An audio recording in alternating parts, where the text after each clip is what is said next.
Vous êtes-vous déjà demandé, est-ce que le cerveau des femmes et des hommes est différent?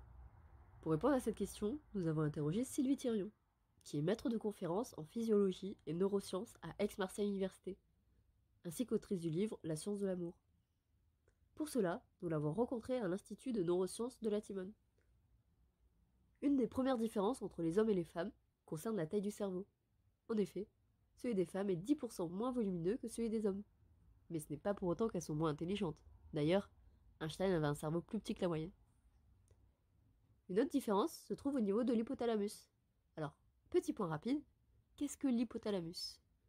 L'hypothalamus, c'est une petite région du cerveau qui joue un rôle crucial dans la régulation corporelle, telle que la température du corps, la faim, la soif, les cycles de sommeil ou encore l'attachement.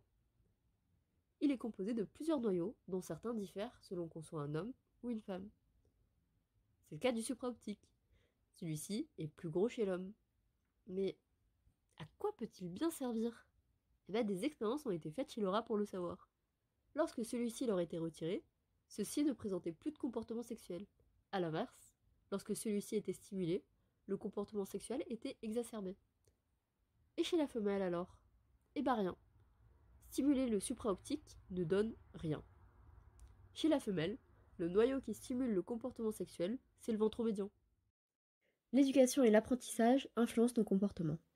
Certaines prétendues croyances, telles que le fait que les femmes auraient un meilleur odorat et les hommes un meilleur sens de l'orientation, n'ont pas de fondement biologique. En effet, de nombreuses différences entre les sexes sont attribuables à des mécanismes d'apprentissage.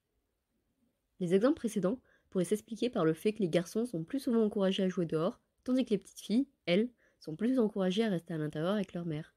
Ainsi, cela rend difficile l'interprétation objective visant à différencier les hommes et les femmes. Mais oui, il existe des différences entre les sexes.